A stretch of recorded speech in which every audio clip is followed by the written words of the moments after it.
สบายดีพ่อแม่พี่น้องที่อยู่ในประเทศและต่างประเทศสวัสดีครับพ่อแม่พี่น้องลุงป้าที่เคารพเบิดทุกคนมื้อนี้บ่าวน้องขออนุญาตแต่งโตวแบบมอซ้อแน่พ่อแม่พี่น้องแต่งโตวเบิ่งบ่งามแน่เนาะขออภัยหลายๆเด้อเพราะว่าบ่าวน้องเตรียมปรับพื้นที่ของห้องน้ำพ่อแม่พี่น้องหลังจากที่เพิ่นเอาทอมาให้แล้วเพิ่นก็เอาลงให้แล้วนะครับบ่าวน้องกันมีแต่ปรับพื้นที่ปรับระดับดินให้เพียงแล้วก็เอาดินลงเนาะวันก่อนก็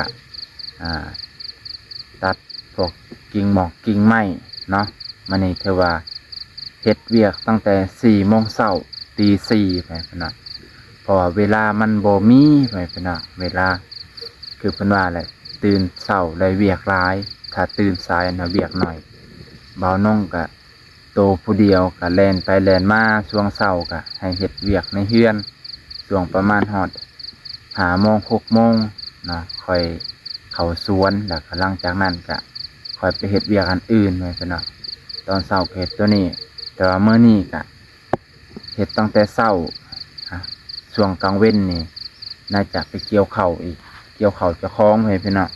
เนาะกับปรับพื้นที่ไปหลายเติบให้พี่น้องปรับพื้นที่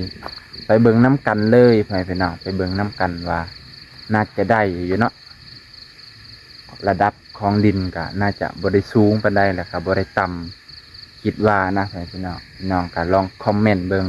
ก่อนอื่นก็ขอบมุกขอบใจขอบพระคุณหลายๆพ่อแม่พี่น้องลุงป้าที่เคารพเบิดสุขคน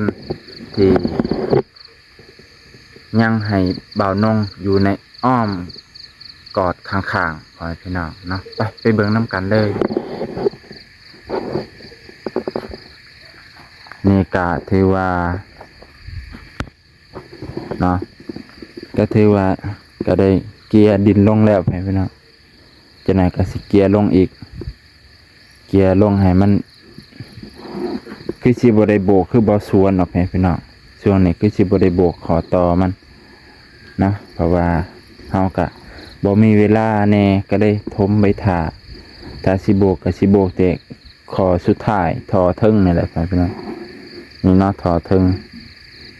สิโบกที่ช่วงนี้ช่วงล่างคือสิปล่อยเลยเพราะให้มันซึมออกนะให้มันมีอากาศถ่ายเท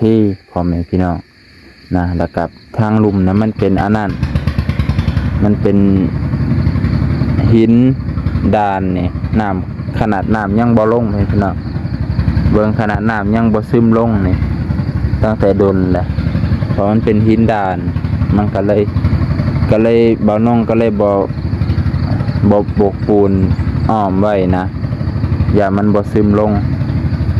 นี่สิเอาดินลงตัวนี้พี่น้องข้อดีของการขุดแคบๆก็เอาดินลงยากแน่แต่ว่าดินเฮาก็ประหยัดขึ้นพี่น้องแต่ว่าก็สิเอาลงเรื่อยๆเดินๆไปมันก็ยุบลงตามเบิ่งยุบลงเฮาก็ค่อยเอาเข้ามาอีกพี่น้องเอาดินพวกนี้แหละนี่ตัวนี้ก็สิได้ปรับพื้นที่น่าจะระดับนี้พี่น้องนะระดับนี้แหละแล้วก็ช่วงนี้ก็บ่าวน้องว่าสิเฮ็ด3 เมตรพี่น้อง3 เมตรถ้าอนาคตเป็นไปได้ก็อยากให้มัน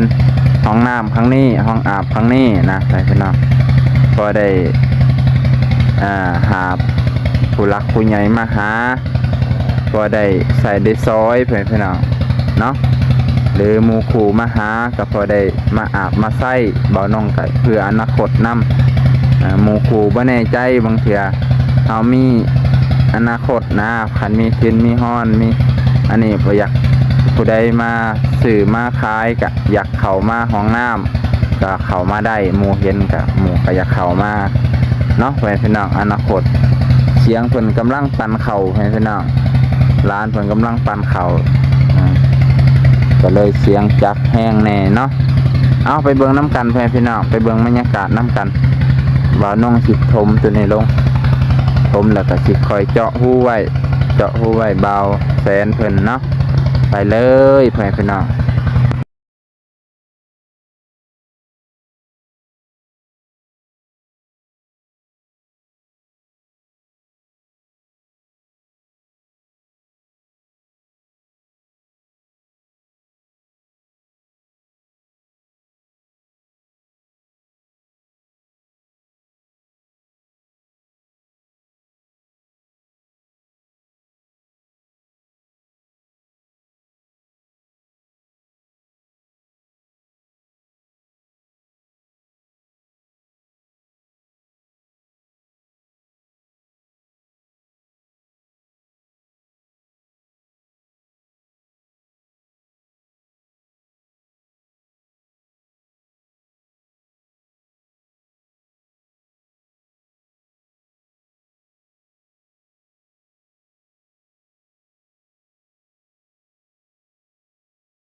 โอเคพ่อแม่พี่น้องลุงป่าที่เคารพอันนี้คือห้องน้ำที่เฮาได้ขุดแล้วแล้วก็ได้ใส่ท่อแล้ว และก็ได้ฟังแล้วพ่อแม่พี่น้องมิดชิดมองนี่ก็จงไว้บนเจาะท่อหากันก็เลยจงไว้พ่อแม่พี่น้องข้อดีของการบ่ขุดกว้างเฮ็ดให้ถมก็ง่ายไว้เดินไปอาจจะยุบลงไปพี่น้องแต่ว่าก็สิเอาดินเก่านี่แหละดินพวกนี้แหละมาถมเรื่อยๆจนมันเพียงไปแหละช่วงนี้มันอาจจะบ่ทันยุบไปแหละยามฝนนี่แหละมันสิยุบลงมองนี่ก็สิขุดลงอีกพี่น้องขุดลงจนว่าสามารถเอาท่อสีฟ้าใส่ได้เนาะโอเคพี่น้อง